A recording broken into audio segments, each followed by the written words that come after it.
2 Samuel chapter 13. In the course of time, Amnon, son of David, fell in love with Tamar, the beautiful sister of Absalom, son of David. Amnon became so obsessed with his sister Tamar that he made himself ill. She was a virgin, and it seemed impossible for him to do anything to her. Now Amnon had an adviser named Jonadab, son of Shimeah, David's brother. Jonadab was a very shrewd man. He asked Amnon, "Why do you, the king's son, look so haggard morning after morning? Won't you tell me?" Amnon said to him, "I'm in love with Tamar, my brother Absalom's sister." "Go to bed and pretend to be ill," Jonadab said. "When your father comes to see you, say to him, 'I would like my sister Tamar to come and give me something to eat. Let her prepare the food in my sight, so that I may watch her and then eat it from her hand.'" So Amnon lay down and pretended to be ill. When the king came to see him, Amnon said to him, "I would like my sister Tamar to come and make some special bread in my sight, so that I may eat from her hand." David sent word to Tamar at the palace, "Go to the house of your brother Amnon and prepare some food for him." So Tamar went to the house of her brother Amnon, who was lying down. She took some dough, kneaded it, made the bread in his sight, and baked it. Then she took the pan and served him the bread, but he refused to eat. "Send everyone out of here," Amnon said. So everyone left him. Then Amnon said to Tamar, "Bring the food here into my bedroom, so that I may eat it from your hand." And Tamar took the bread she had prepared and brought it to her brother Amnon in his bedroom. But when she took it to him to eat, he grabbed her and said, "Come to bed with me, my sister." "No, my brother," she said to him, "don't force me.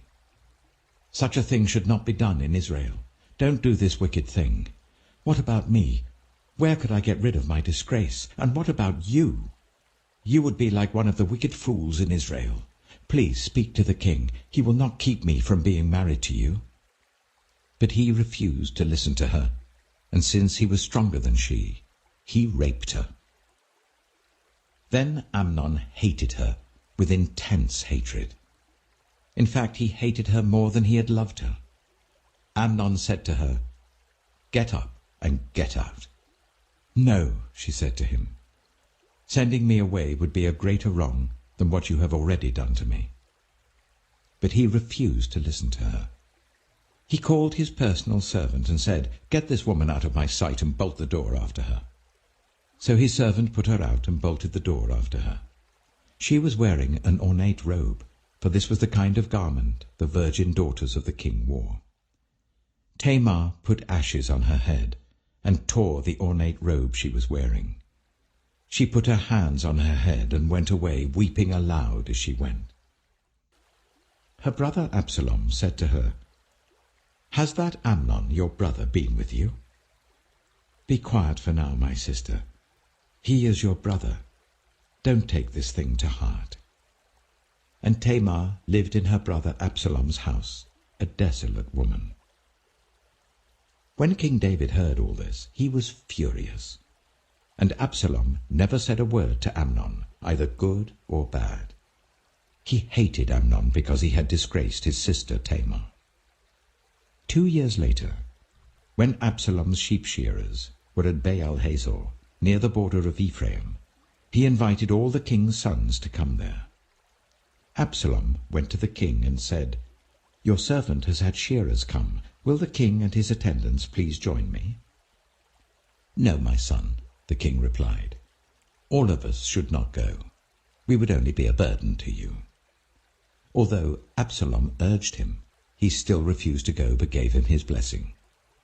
Then Absalom said, "If not, please let my brother Amnon come with us." The king asked him, "Why should he go with you?"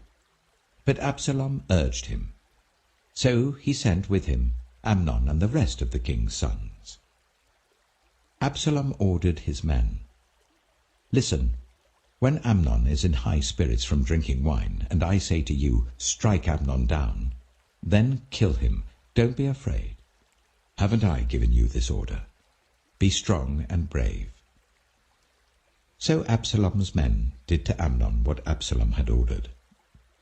Then all the king's sons got up, mounted their mules, and fled.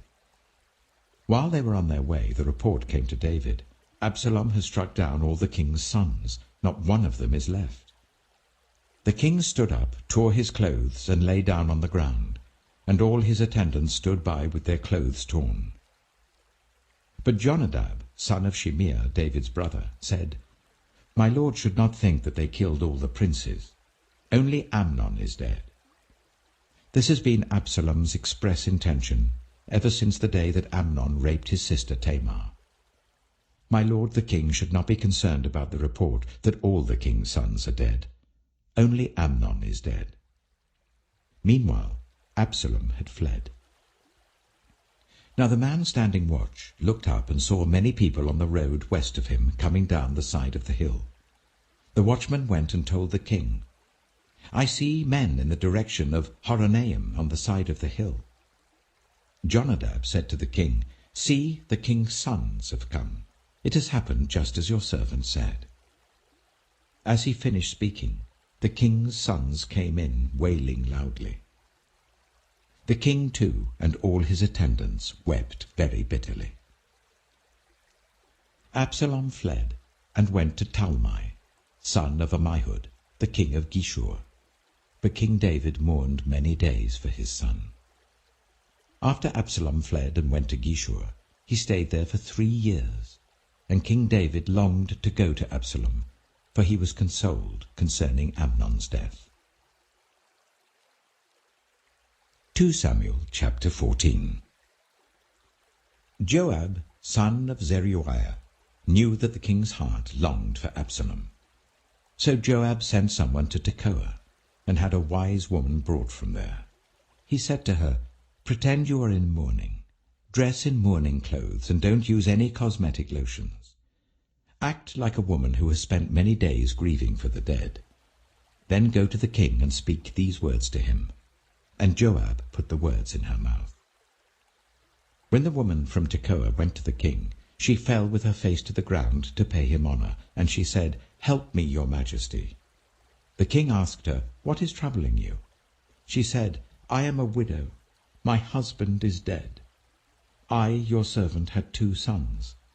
They got into a fight with each other in the field, and no one was there to separate them. One struck the other and killed him. Now the whole clan has risen up against your servant. They say, 'Hand over the one who struck his brother down, so that we may put him to death for the life of his brother whom he killed. Then we will get rid of the heir as well.'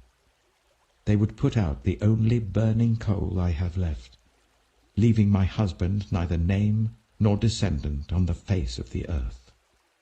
The king said to the woman, "Go home, and I will issue an order on your behalf."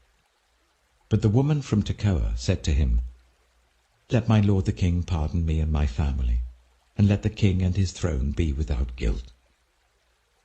The king replied, "If anyone says anything to you, bring them to me, and they will not bother you again." She said, "Then let the king invoke the Lord his God, to prevent the avenger of blood from adding to this destruction, so that my son shall not be destroyed." "As surely as the Lord lives," he said, "not one hair of your son's head will fall to the ground." Then the woman said, "Let your servant speak a word to my lord the king." "Speak," he replied. The woman said, "Why then have you devised a thing like this against the people of God? When the king says this, does he not convict himself? For the king has not brought back his banished son. Like water spilled on the ground, which cannot be recovered, so we must die. But that is not what God desires. Rather he devises ways so that a banished person does not remain banished from him. And now I have come to say this to my lord the king, because the people have made me afraid. Your servant thought, 'I will speak to the king. Perhaps he will grant his servant's request. Perhaps the king will agree to deliver his servant from the hand of the man who is trying to cut off both me and my son from God's inheritance.' And now your servant says, May the word of my lord the king secure my inheritance, for my lord the king is like an angel of God in discerning good and evil. May the Lord your God be with you." Then the king said to the woman, "Don't keep from me the answer to what I am going to ask you." "Let my lord the king speak," the woman said. The king asked, "Isn't the hand of Joab with you in all this?" The woman answered, "As surely as you live, my lord the king, no one can turn to the right or to the left from anything my lord the king says.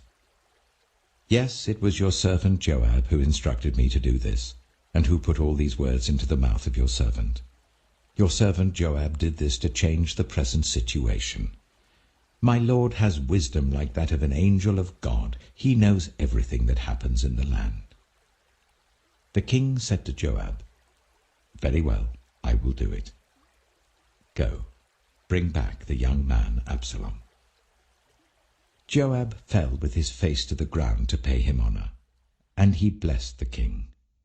Joab said, "Today your servant knows that he has found favor in your eyes, my lord the king, because the king has granted his servant's request." Then Joab went to Geshur and brought Absalom back to Jerusalem. But the king said, "He must go to his own house. He must not see my face." So Absalom went to his own house and did not see the face of the king. In all Israel there was not a man so highly praised for his handsome appearance as Absalom. From the top of his head to the sole of his foot there was no blemish in him. Whenever he cut the hair of his head, he used to cut his hair once a year because it became too heavy for him, he would weigh it, and its weight was 200 shekels by the royal standard. 3 sons and a daughter were born to Absalom. His daughter's name was Tamar, and she became a beautiful woman. Absalom lived for 2 years in Jerusalem without seeing the king's face. Then Absalom sent for Joab in order to send him to the king, but Joab refused to come to him. So he sent a second time, but he refused to come. Then he said to his servants, "Look, Joab's field is next to mine, and he has barley there. Go and set it on fire." So Absalom's servants set the field on fire. Then Joab did go to Absalom's house, and he said to him, "Why have your servants set my field on fire?" Absalom said to Joab, "Look, I sent word to you and said, 'Come here so that I can send you to the king to ask, why have I come from Geshur? It would be better for me if I were still there. Now then, I want to see the king's face, and if I am guilty of anything, let him put me to death.'" So Joab went to the king and told him this. Then the king summoned Absalom, and he came in and bowed down with his face to the ground before the king, and the king kissed Absalom. Matthew chapter 24. Jesus left the temple and was walking away when his disciples came up to him to call his attention to its buildings. "Do you see all these things?" he asked. "Truly I tell you, not one stone here will be left on another. Every one will be thrown down." As Jesus was sitting on the Mount of Olives, the disciples came to him privately. "Tell us," they said, "when will this happen? And what will be the sign of your coming and the end of the age?" Jesus answered, "Watch out that no one deceives you. For many will come in my name, claiming, 'I am the Messiah,' and will deceive many. You will hear of wars and rumors of wars. But see to it that you are not alarmed. Such things must happen, but the end is still to come. Nation will rise against nation, and kingdom against kingdom. There will be famines and earthquakes in various places. All these are the beginning of birth pains. Then you will be handed over to be persecuted and put to death, and you will be hated by all nations because of me. At that time, many will turn away from the faith and will betray and hate each other. and many false prophets will appear and deceive many people. Because of the increase of wickedness, the love of most will grow cold, but the one who stands firm to the end will be saved. And this gospel of the kingdom will be preached in the whole world as a testimony to all nations, and then the end will come. So when you see standing in the holy place the abomination that causes desolation, spoken of through the prophet Daniel, let the reader understand. Then let those who are in Judea flee to the mountains. Let no one on the housetop go down to take anything out of the house. Let no one in the field go back to get their cloak. How dreadful it will be in those days for pregnant women and nursing mothers.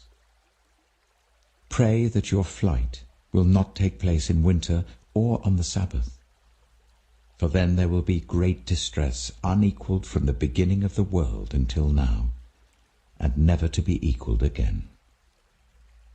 If those days had not been cut short, no one would survive, but for the sake of the elect, those days will be shortened. At that time, if anyone says to you, "Look, here is the Messiah," or "There he is," do not believe it. For false messiahs and false prophets will appear and perform great signs and wonders to deceive, if possible, even the elect. See, I have told you in advance. So if anyone tells you, "There he is, out in the desert," do not go out. Or, "Here he is in the inner rooms," do not believe it. For as lightning that comes from the east is visible even in the west, so will be the coming of the Son of Man. Wherever there is a carcass, there the vultures will gather. Immediately after the distress of those days, the sun will be darkened and the moon will not give its light. The stars will fall from the sky, and the heavenly bodies will be shaken. Then will appear the sign of the Son of Man in heaven, and then all the peoples of the earth will mourn when they see the Son of Man coming on the clouds of heaven with power and great glory. And he will send his angels with a loud trumpet call, and they will gather his elect from the four winds, from one end of the heavens to the other. Now learn this lesson from the fig tree. As soon as its twigs become tender and its leaves come out, you know that summer is near. Even so, when you see all these things, you know that it is near, right at the door. Truly I tell you, this generation will certainly not pass away until all these things have happened. Heaven and earth will pass away, but my words will never pass away. But about that day or hour, no one knows, not even the angels in heaven, nor the Son, but only the Father. As it was in the days of Noah, so it will be at the coming of the Son of Man. For in the days before the flood, people were eating and drinking, marrying and giving in marriage, up to the day Noah entered the ark. They knew nothing about what would happen until the flood came and took them all away.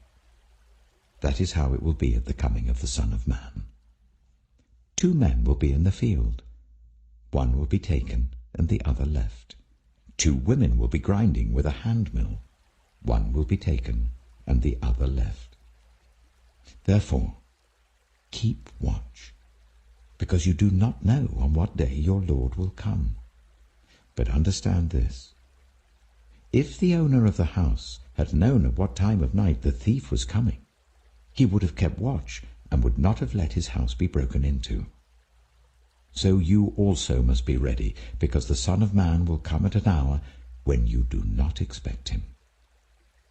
Who then is the faithful and wise servant, whom the master has put in charge of the servants in his household, to give them their food at the proper time? It will be good for that servant, whose master finds him doing so, when he returns. Truly I tell you, he will put him in charge of all his possessions. But suppose that servant is wicked, and says to himself, My master is staying away a long time. And he then begins to beat his fellow servants and to eat and drink with drunkards. The master of that servant will come on a day when he does not expect him, and at an hour he is not aware of. He will cut him to pieces and assign him a place with the hypocrites, where there will be weeping and gnashing of teeth.